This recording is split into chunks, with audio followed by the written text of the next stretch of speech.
So tell me about the book. Tell me about your relationship with Cameron Pass and the whole backcountry skiing scene up there. Yeah. When did it start? You said I think 72.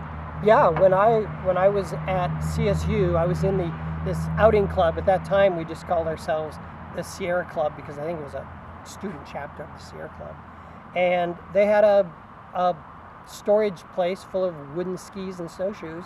So I just would borrow these wooden skis with these Tempo spring cable bindings that would allow you to put any kind of boot in them, and we would just put blue wax on them. It's Colorado, you can get away with that. We'd drive to where the road closed, which was about the Big South Trail, was where the road closed in the 70s. It was unpaved beyond there, and we'd just ski up the road and ski up the trails a little bit.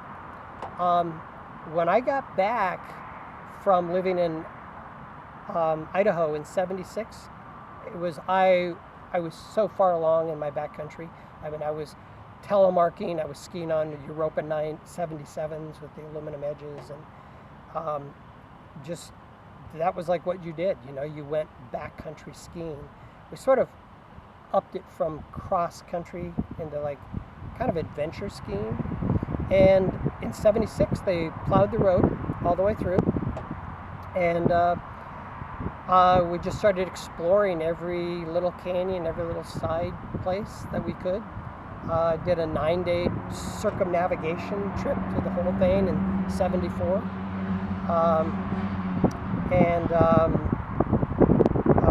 Ran little outing kind of trips, like taught cross country. I worked for Colorado Mountain School for like a winter, teaching cross country skiing. Harry Kent and I here's my contact. He still has a guiding service up there. Yeah. I bought my first pair of shoes at Colorado Mountain School in 1983. First pair of EVs. Did you know Mike Donahue then? I didn't know. So, anywho,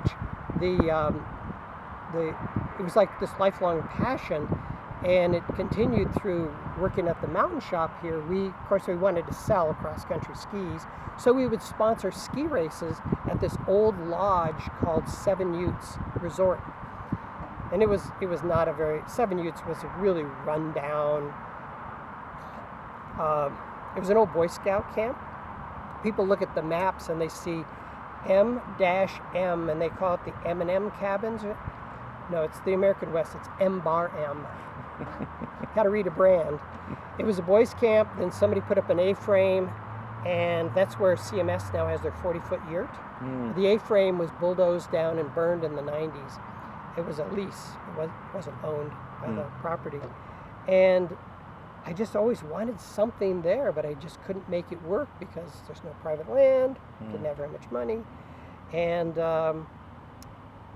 so we ran cross-country ski lessons.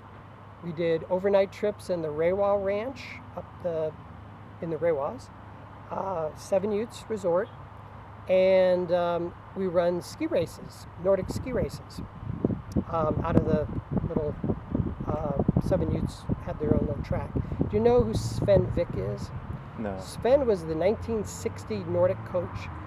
He was Swedish, I think, and he lived in Steamboat Springs.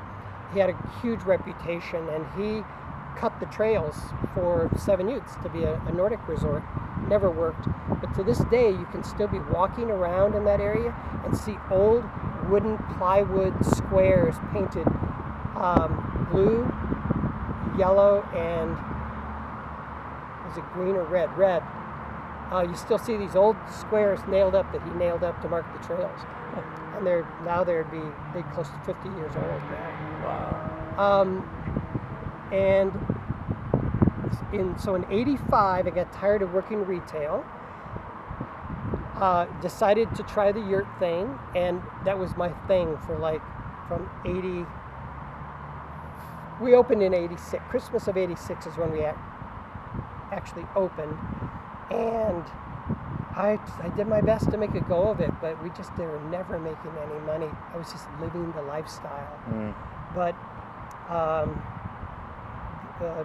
for example,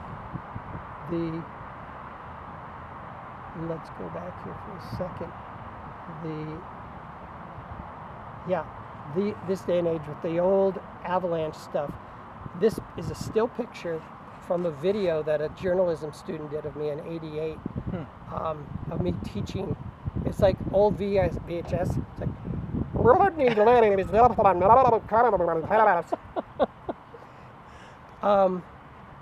and then I ran my 30-year career at CSU.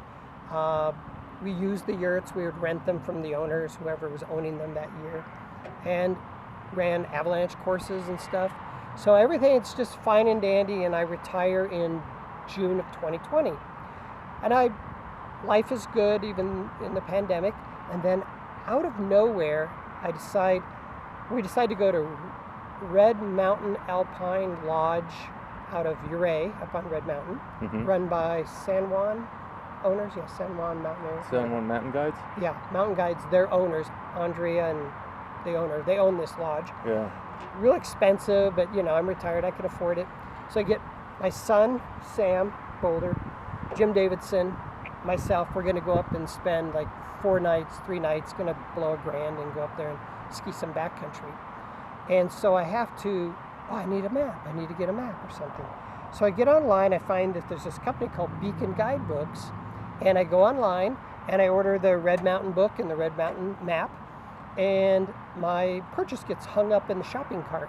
So I send them an email at info@Beacon Guidebooks and said, my thing got hung up, just want to make sure it goes through, blah, blah, blah. Didn't hear anything for like 2 days, and I get this email, and I'm ad-libbing a little here, but it starts out with, "Hi Rodney, you don't know me, but I know you." It was Andy Sovig of Beacon Guidebooks, and he went to high school with my son Sam. And I know the Sovigs because Denny Sovig's a big architect in the area, and his wife was our postpartum instructor when Sam was born. Oh my God. So we've known the Sovigs for 40-some years. Decades and decades. And basically Andy said, I've always wanted to do a Cameron Pass guidebook because, they do maybe like 9 guidebooks, Yeah, right? yeah. They have like 15.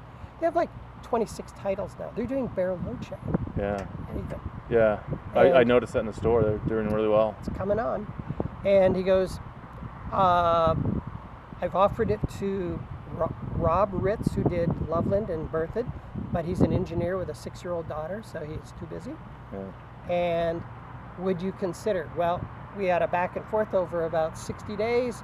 I signed the contract in November of 21, and the book came out in November of 22, and here we are. Hold it up. Yeah. Congratulations, man. Well, thank you. It's excellent. It's really good. I was looking through it the other day. It is a labor of love. Yeah. And I was so happy to do it, and I feel like I was generously compensated as authors go. Which is like, what, $20? Well, I did more than break even. Good. And he has sold the digital rights to both OnX mapping, backcountry, and RackUp. Is the RackUp the logo on here? Probably somewhere. Whatever. Might not be yet. And I got a portion of those. That was a one-time payment. Yeah. Portionality of payment. Yeah. But, I didn't do it for the money, but I was glad to make a couple $1,000s to offset my gas. Yeah. That's great. I love doing this. Yeah. I haven't skied every line, but almost. That's good. All right. That was excellent.